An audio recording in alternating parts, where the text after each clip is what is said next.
याच्याविषयी जास्त माहिती द्यायची तर ते या राज्याच्या मुख्यमंत्र्यांना एलिमिनेट करून तिथे आमचा नेता यावा यासाठी अघोरी विद्येचे प्रकार एसएनसी गटाचे लोक ठिकठिकाणी करतायत. हे मी वारंवार आपल्याला सांगितलंय. माझा विश्वास नाही, मी अंधश्रद्धाळू नाही, पण हे समोर येत आहे ना. म्हणजे कोणत्या मानसिकतेमध्ये या राज्याचं मंत्रिमंडळ आहे. अर्धे मंत्री आहेत. महाराष्ट्रातल्या जनतेच्या कल्याणाशी यांना काय पडलेलं नाहीये, जनतेच्या प्रश्नाशी काय पडलेलं नाहीये, लोकशाहीशी काय पडलं नाहीये, विचारांशी काही पडलेलं नाहीये. या महाराष्ट्र राज्याच्या मुख्यमंत्री पदावर बसलेल्या व्यक्तीला एलिमिनेट करणं, मी इंग्लिश शब्द मुद्दाम वापरतोय कारण हा शब्द वारंवार इराण इस्रायल युद्धामध्ये आलेला आहे. इस्रायलनं इराणच्या काही प्रमुख नेत्यांना एलिमिनेट केलं अनेक माध्यमात. त्यांचे जनरल्स असतील, डिफेन्स सेक्रेटरी असतील. तसं एसएनसी गटाच्या लोकांना, मंत्र्यांना या अघोरी उपक्रमाद्वारे भारतीय जनता पक्षाच्या प्रमुख नेत्यांना त्या पद्धतीनं एलिमिनेट करायचं आहे. आता ह्याच्यावरती तुम्ही काही लोक टीका करतील, पण वारंवार याविषयी बोललोय मी.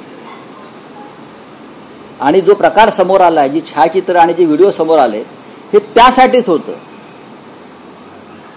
हे त्यासाठीच सुरू आहे आणि अनेक वेगळ्या वेगळ्या पातळ्यांवर चालू आहे.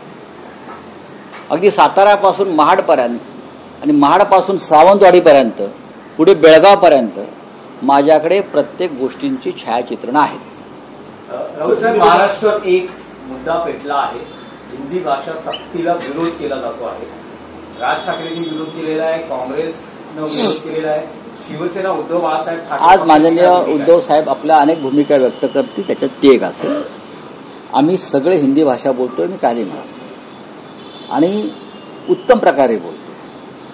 नरेंद्र मोदी परदेशात जाऊन जे हिंदीमध्ये बोलतात त्यापेक्षा आम्ही उत्तम हिंदी बोलतो. नरेंद्र मोदी सायप्रस, क्रोशिया, कॅनडा वगैरे देशात हिंदी बोलतात. आम्ही आमच्या देशामध्ये हिंदी बोलतो. दिल्लीमध्ये पार्लमेंटला हिंदी बोलतो उत्तम. आणि दिल्लीतला आमचा जो कारभार आहे सगळा संसदेचा, हा आम्ही हिंदीमध्ये चालवतो. त्याच्यामुळे आम्ही कधी पण मराठी ही आमची मातृभाषा आहे. मराठी या राज्याची राजभाषा आहे. मराठी या राज्यामध्ये पहिला क्रमांकावरच असेल. मराठी बोलणाऱ्यांना इथे प्राधान्य मिळायला पाहिजे, नोकरीमध्ये, उद्योग व्यवसायामध्ये. आणि कोणत्याही भाषेची सक्ती करण्याचा कोणी प्रयत्न करू नये.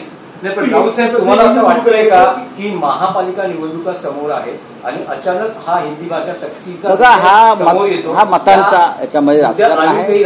आम्ही आमच्या पक्षात त्याच्यावर आम्ही चर्चा करतो आहोत. आम्ही नक्की याच्यामध्ये कोण कुठपर्यंत गेलाय आणि पोहोचलाय आणि काय आहे याचा अभ्यास चालू आहे.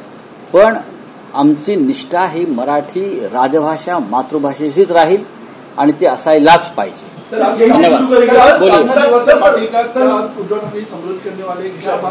देखिए, आज पार्टी का 59वां स्थापना दिन है. हमारे पार्टी शिवसेना को जो बाला साहब ठाकरे जी ने स्थापन की 59 साल पहले, 59 ईयर्स बैक, ये बहुत बड़ा एक ऐसा एक पल्ला है. किसी भी राजनीतिक पार्टी या संगठन को इतने साल राजनीति में सक्रिय रहना, यह अपने आप एक बड़ी अचीवमेंट है.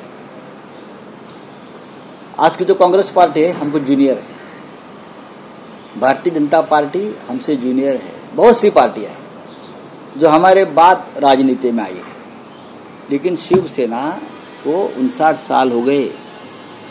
इस पूरे कार्यकाल में हमारे पर बहुत संकट आए. संकट हमने झेले हैं, घाव झेले हैं, तभी ये पार्टी खड़ी है. अभी भी घाव चल रहे हैं. अमित शाह